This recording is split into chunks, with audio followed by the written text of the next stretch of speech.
Contudo, devemos prosseguir de maneira coerente com o que já alcançamos.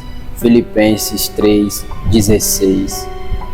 Meus irmãos, eu li os 3 dos 4 capítulos desta carta que o apóstolo Paulo escreveu aos Filipenses, e Deus me fez notar uma extrema docilidade que desce ao coração através de cada exortação, de cada versículo, de cada trecho, de cada oração que nos é revelada nesta carta.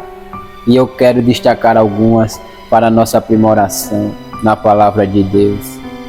Primeiro, quando Paulo fala sobre o Senhor Jesus, é como se ele andou a sua vida inteira junto com o Senhor Jesus Cristo, semelhante a Enoque com Deus, semelhante aos discípulos com o próprio Cristo.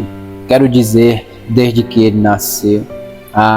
Mas o apóstolo era membro dos fariseus, extremamente obediente à lei judaica, circuncidado aos 8 anos de vida, israelita desde o nascimento, era da tribo de Benjamim, verdadeiro hebreu, cumpridor rigoroso e zeloso pela lei, um homem programado pelo seu ofício, cuja obediência lhe tinha tomado nos braços. Suas ações não era outra a não ser cumprir o que fora estabelecido pelo concílio do Sinédrio.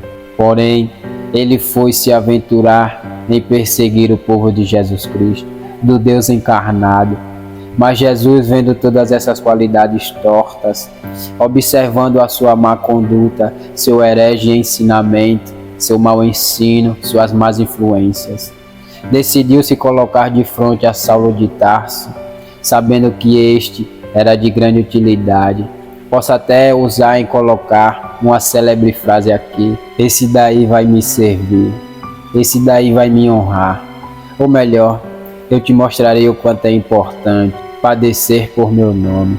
Nós, os regenerados, conhecemos a conversão de Saulo de Tarso, cuja cidadania o permitia sua singularidade no nome. Portanto, sabemos que foi o Espírito Santo que o fez conhecer a Cristo e o fez crer em Cristo. Perceba que ele ouviu a voz de Cristo e logo sua fé ativou, porque a fé vem pelo ouvir, o ouvir da palavra de Deus. Portanto, que te fez enxergar a Cristo, ó pobre homem que foi salvo dos pecados? Foi o próprio Espírito de Deus, porquanto Jesus disse: ninguém pode vir a mim se o Pai que me enviou não o trouxer, e eu o ressuscitarei no último dia, como está escrito em João 6:44. E quem traz o homem a Cristo, a não ser pela ação do Espírito de Deus? Quem convence o homem do juízo, a não ser pela ação do Espírito de Deus? Quem convence o pecador ao arrependimento, a não ser pela ação do Espírito de Deus? Quem convence o homem da ira vindoura, a não ser pela ação do Espírito Santo de Deus? Portanto, você está aqui hoje, pode ser crente há 80 anos, pode ser novato, pode ser mediano. Você que se converteu, você não parou, você não desistiu. Não foi por conta de você, logo você, que era como uma folha seca, caída ao chão, e os ventos o levavam de um lado para o outro. Mas foi pela ação do auxiliador, foi pela ação do consolador, foi pela ação do ajudador, foi pela ação do Espírito Santo, que, enquanto você estava fraco, ele te disse: não temas, o poder de Deus se aperfeiçoa na fraqueza. A minha graça te basta. Não temas, eu o ajudo em suas fraquezas. Não temas, eu sou contigo e te fortaleço com a destra da minha justiça. Não temas, eu seguro na tua mão direita. Não temas, eu serei contigo por onde quer que andares. Não temas, não temas, não temas, não temas. Segundo, ó cristão, conhecer a Cristo está ligado à intimidade, a uma proximidade mais de perto, porque a palavra conhecer no hebraico é relacionamento, intimidade. Alguém pode dizer: eu conheço a Jesus. Eu respondo: você o conhece pelo nome, porque ouviu alguém falar quem ele é. O que define o cristão verdadeiro são perfeitamente seus atos e seu caráter. Havia um homem na terra de Uz, cujo seu nome era Jó. Era este homem sincero, reto e íntegro, temente a Deus e que se desviava do mal. Jó 1. Há muitos que conhecem a Cristo, mas superficialmente. E não é assim que Deus Espírito Santo tem nos apresentado a Jesus. Não foi assim que nos ensinou. Ele quer que nós o conheçamos profundamente, que nós venha perscrutar, investigar, buscar, garimpar nas Escrituras Sagradas sobre quem é a pessoa de Jesus, de onde ele veio, por que voltou para onde veio e por que virá novamente.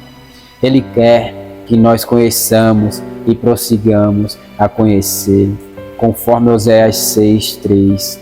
Portanto, meus irmãos, não há ninguém melhor nesta terra, no mundo espiritual ou no céu, que apresenta Jesus de uma forma tão gloriosa, tão magnífica, tão abrangente, tão iluminada, tão perspicaz, tão detalhada, tão clara e tão sublime, a não ser o Espírito Santo. No capítulo 1, verso 6, de fronte já somos encorajados, motivados, animados, confortados pela grande e esplêndida ternura deste versículo. E na nova versão transformadora eu vi um brilho mais irradiante, porque ele vem mais enfático. Observe o que ele diz: tenho certeza de que aquele que começou a boa obra em vocês irá completá-la até o dia em que Cristo Jesus voltar. Meus irmãos, então por que insistir em pensar, em recuar, em desistir, em olhar para trás, conforme fez a mulher de Ló? Não adianta balancear o peso da aflição. Não adianta medir o tamanho do gigante, os graus da enfermidade, o tamanho da fome e a força da sede. Não adianta. Sabemos que é inevitável ver o iceberg e não querer desviar. Mas Jesus garantiu aqui aperfeiçoar a obra que um dia começou. Aperfeiçoar é aproximar-se mais da perfeição, é aprimorar, implica terminar, completar aquilo que está sendo trabalhado. Até o dia em que Jesus voltar, há mais um resgate chamado arrebatamento. Quem está se preparando para a volta de Jesus? Há muitos que silvam entre os dentes e dizem: estou me preparando para a volta de Cristo, caindo em contradições.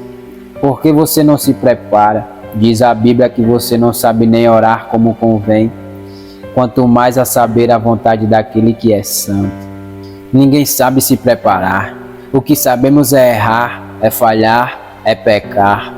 A nossa vontade não é a de Deus, mas Deus, através de seu Espírito Santo, Ele sim está nos preparando para as boas obras em cuja vocação nos posicionou. Ele nos ensina a sua vontade e aprendemos assim a lhe agradar, pela fé, pela gratidão, pela retidão, pela obediência, pela integridade, pela conversão do arrependimento. Pois, quando um pecador se arrepende, há festa no céu. Não que haverá bolos e parabéns, mas que há uma grande alegria. O Espírito Santo está nos preparando através de uma vida de santidade, reverência, temor, fidelidade e submissão a Deus, para assim se encontrarmos nas bodas do Cordeiro com Cristo, as legiões de santos e remidos, Jacó, Isaque e Abraão, e sermos assim moradores das eternas moradas do Pai. Para ser mais preciso, para que onde eu esteja, estejai vós também, porque já fomos selados pelo Espírito Santo para o dia da redenção. Deus em Cristo vos abençoe.